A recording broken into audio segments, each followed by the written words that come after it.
Hi everyone and welcome. We're down here in my wormery, and for this bin right here, the one that was launched on the 5th of February, it is now 90 days. It's now the 5th of May, also known as Cinco de Mayo in some parts, and it's also 10 days since we last fed this bin. And for a while now we've been going through a series of feedings that conform to a certain pattern, which is to feed the bin in a different corner every time.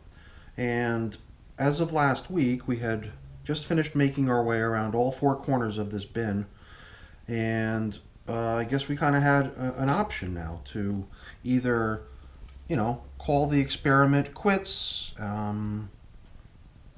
Other people have suggested maybe continuing going around. One person said go back to feeding right down the middle of the bin, which is my normal feeding pattern. So we've got a number of different options. I believe that what I've decided to do for this bin now is to actually consider what it might take to start driving it towards completion. Even though it's only 90 days old, last time we were in here, it looked like it was coming along quite nicely. And I think I might have even hinted at the fact that it might be time for migration in this bin pretty soon. So I definitely want to consider that as a very possible option. And if that's the case, then it might be time to start doing what we can to help things wind down in this bin. So we'll only know once we actually get down into here to see what's happening, and we'll evaluate our options and take the next steps accordingly. We are prepared to feed, naturally. We've got some food here. After 10 days, I would think it's due for some food. Another thing we've been doing, though, if we do continue with the corner feedings, is that every time we've done one of these, we've always done it by wrapping the food into a little pocket, into a little wrap, and stuffing the food inside. That's probably how we'll go about administering the food this time too. And one thing that we occasionally add, and I believe we left it out last time, but this time we'll add it, we'll include some grit to go with the feeding too. So let's get the camera up here to see how things are looking in this bin, and then we'll better know what to do as our next steps. Thank you very much, by the way, to all of you who chimed in with ideas on where we should go next in this bin in terms of going on, continuing in this pattern, or what. I believe there were a couple votes towards yes, continuing to go around, but not many people, so it kind of gave me the sense that there really wasn't maybe that much interest in that.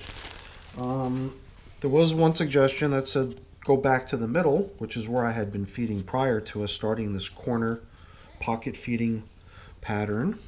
So that's another option, which I had myself considered as possibly being our next step here as well. Let's see in between the layers here. We've got one worm hanging out. We'll try to get them over into the material rather than pulling them out right now. Anybody stuck to the back side here? Other than our feeding zone indicator, I think we're good. Feeding zone indicator was here, where this little pit is. Pit is always a telltale sign, even if the feeding indicator had for some reason vanished, been eaten, got moved aside without us noticing where it had come from originally. I think we would have had no problem identifying this as the past feeding zone, because it's kind of recessed. A little bit of a dip there. Pretty clear telltale sign of the fact that there's been a lot of food depleted from this area. So now, as I mentioned earlier, one option would have simply been to continue, keep going clockwise as we've been, meaning from this last feeding zone, going back to this feeding zone here, which was where we started originally, which was, let's count backwards. This is where we were 10 days ago. 20 days ago, 30 days ago, 40 days. It was 40 days ago that we fed this corner. And in the last video, I do go back and examine how each of these corners looks. But I don't think it's worth doing that again. If you're interested in seeing it, I'll put a link to it in the corner, because it is kind of interesting to see how certain things, such as banana stems and peels, all seem to break down over time, and how just the overall feeding seems to diminish as you go back in time. But we might actually just get a chance to take a look at the oldest of the feeding zones, which is the 40 days ago spot, which is where this whole pocket feeding thing started. I guess if nothing else, it would kind of be nice if this, for example, were the end of the experiment, for us to kind of get a sense of how things ultimately did back here. We've definitely got some good moisture, that's for sure. Tons of castings, but still some pretty clear remnants of the bedding that was in here. Newspaper that you could still read, and is still a whole complete piece. Some people had suggested that you stop feeding and you let them chow down on any sort of residual bedding that might still be in the bin. And obviously we've still got a fair bit of it from the look of it. So if that was our next step, then we wouldn't really have a purpose for the food that I bought down today. So I'm thinking maybe we'll do that at some point, kind of starve the bin, really give them a chance to work down some of the things that have been left behind here, in favor of more delectable food items, possibly easier to eat food items. But if the supply of food starts to dwindle down, they will have to ultimately resort to eating anything and everything else that's still in here. This is a banana stem, kind of the tough, hard, woody end of it, sort of delaminating, falling apart. You can see all the individual little fibers. Amazing. I could just pull it apart between two fingers. Minimal effort. So the material in here is definitely getting broken down very nicely. You know, since we did go pocket feeding, that's where we were over the past 40 days. Maybe going down the middle is the place to actually check, because that actually takes us back to a time prior to those corner feedings occurring, that we were actually feeding down the middle consistently the whole time for weeks on end since the beginning of the bin's inception. And this should be where we would find the most mature material, the most broken down. And even in here we're still able to find hunks of bedding, chunks of food, all kinds of stuff in this bin, that's for sure. I'm just really glad to see that the moisture level is the way it is, because it's really quite nice, maybe even a little bit more damp than it needs to be. But I get a feeling that that's really what the worms favor. There's always the chance at the end to let the bin kind of wind down and dry out a little bit, but I think in these early stages the bin benefits a great deal from plenty of moisture, plenty of airflow, you know, good abundant mix of everything, but in the proper ratio, so to speak, and the right sort of balance with one another. So whatever, here I am, just kind of not thinking of this as a corner feeding experiment anymore. I'm just kind of looking around the whole bin at this point, seeing if I can get a sense of what I'd like to do. You know, all of these leaves, leaf stems, little leaf sticks, tell me that I'm still kind of in a fairly new bin. So this bin is probably not quite ready yet for getting driven towards harvesting. And by that I mean, you know, different techniques are used by different people for harvesting. Typically nowadays I've been using the technique where I stop feeding the bin when I think it's gotten to a nice point, and I set up only one particular feeding zone after I've given the chance for the bin to kind of get hungry after a little while. And the idea is that by then that area is more or less just finished castings, and when you set up a nice fresh set of bedding with fresh food and everything, it'll lure the worms over to where the abundance of food and everything is, and you know, have them sort of exit the finished castings on their own, so that you can just kind of scoop them right out and use them. Let the worms do all the work, right? So I think that's really the approach that I was intending for this bin as well, but it still seems a little bit early for that. Other ways people might harvest is to say, I want the castings, I want them now, and then there's a method where you can kind of shine bright light down onto the material, and the worms will always squirm down. So all the material right on the very tippy top is pretty much guaranteed to be worm free. Light harvesting is what that method is referred to as. The method is known as light harvesting, and it's a little bit time consuming and a little bit difficult too with material that's this damp, because you do run it through a sifter. But in the end, you've got kind of a separated combination of nice finished castings, the stuff that did not go through the sifter, and at the very end, a pile of just worms with a very thin layer of compost still on top. As you continue to peel back each layer of compost to be screened and separated, the worms continue to burrow down until there's practically nothing left for them to hide underneath. So it's a method that I've done often. There again, I've got examples of it on my channel. There too, if I can remember to find you a link, I'll put that up here in the corner as well. So if you're interested in seeing an example of that, you could certainly go check that out.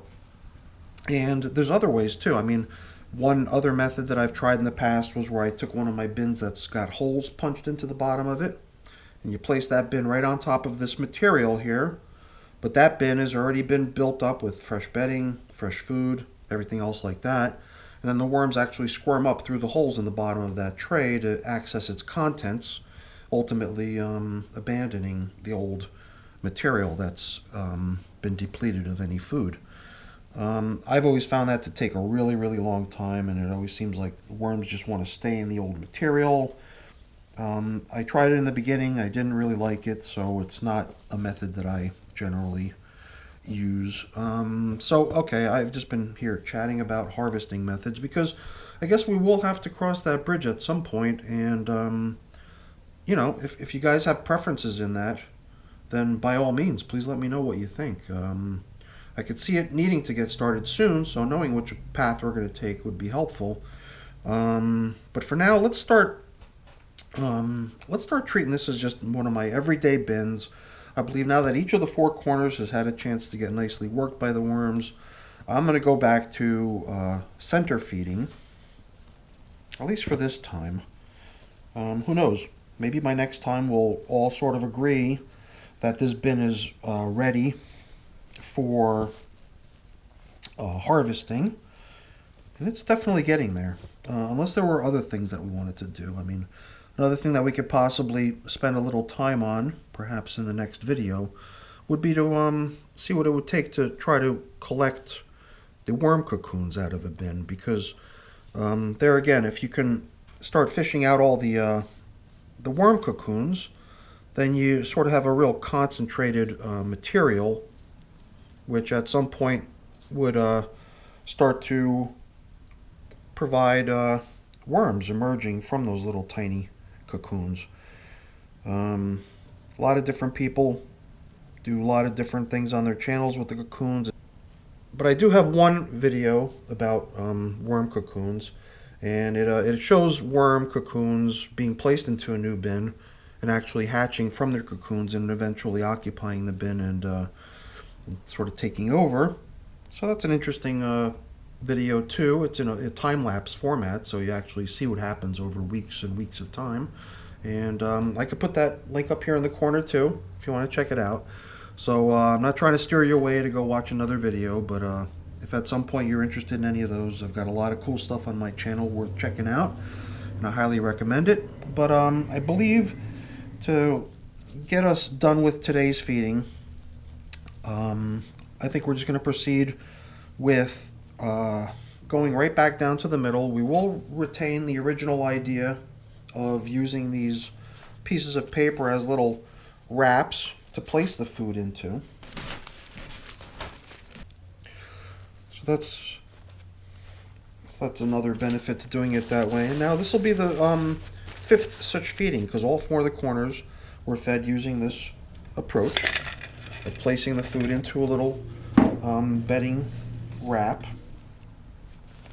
And I think it's really worked well. In fact, I've had to kind of remind myself that these wraps were even used, because every time we've gone back to examine one of the previous feedings, you know, for example, even here when we were looking at the feeding from 10 days ago, I've never seen any signs of that paper. So it does seem like, it being right up against the food that they're being provided tends to make it such that they just go ahead and consume the bedding while they're eating the food too. So, so I really do like this approach. Not only that, but it also gives me a reason to get rid of some of my coffee filters, because as you can see, I've got a whole bunch of them. And I mean, when I say I got a bunch of them, I got a bunch of them. All right, so I guess this is kind of the conclusion of the pocket feeding experiment. It's a really cool approach to feeding your worm bin for a number of reasons. I'm sure you'll agree. It's always nice to know that you can really use each previous week's corner as a measure of how you're doing. It's got a great benefit from that point of view. It certainly seems like it's causing the worms to travel all around the bin and visit all corners of the bin, literally, to help break down the food that they've been given and the bedding that they've been given. So I've really enjoyed this experiment. So I'd like to hear your thoughts. Did you find it interesting? Do you think you'll pocket feed? For me, it was my first time trying it, and I thought it was pretty interesting. So I will definitely try it again. But since we fed down the middle, we're going to go to the traditional feeding zone indicator, which in my case is, as you guessed it, a coffee filter. So that always kind of reminds me where I last fed. We used the other coffee filter that was doing the job previously as a wrap. So we're now upgrading to a nice fresh feeding zone indicator. And we're just going to go back to using these same sheets of paper to cover up with. I've got similar coverings in other bins, and I guess the major difference between this bin and those bins is that those bins have significantly greater worm populations, but in those bins, these pieces of paper have been gobbled right through. This one's getting chewed through a little bit here, and I'm sure this one will be chewed through pretty soon as well. But for now, we're doing pretty good, so I think these cover papers are doing a nice job. And I think the real winner here is this piece of plastic. It's doing the nicest job of all by keeping the moisture right down in the bin, in the material. So it's highly recommended that if you have no other way to keep the moisture down in your material, use something as simple as a sheet of plastic. In most of my bins, it's just a garbage bag. Here it's a piece of bubble wrap. It really makes no difference. It's all the same. So this is our 90-day bin. It's coming along really nicely. I like the look of the material. The worms look happy and healthy. The feedings are going pretty smoothly. This feeding actually got grit again, which it had not received in the previous feeding, but we're now back to adding some grit in this last feeding. And I think we could probably wait another 10 days, and we'll probably check in on this bin somewhere around its 100-day birthday. So hopefully you'll be back to see how things progressed in this bin, and to maybe be there to provide your feedback and input on where you think things should go on this bin going forward. So a little food for thought. How are we going to arrange final removal of the worms from this bin? Does everyone agree that we're going to do it by sort of shoving everything over to one side, onto this side, and then on this side creating a fresh feeding zone for them, and try to migrate the worms out of the material so that we can just scoop the finished material out? That's probably the way I'm going to go, but I'd love to hear people's thoughts on that, so please give me some feedback and let me know what you think. All right, everyone, I think we're done for the day. Thanks for keeping me company, and I really look forward to seeing your comments. So one last thing you could do for me, though, is that if you enjoyed the video, please remember to give me a thumbs up. I always really appreciate that. And another thing you might want to consider doing is becoming a subscriber to the channel as well. All right, everyone, thanks so much for watching. Have a great day. Bye now.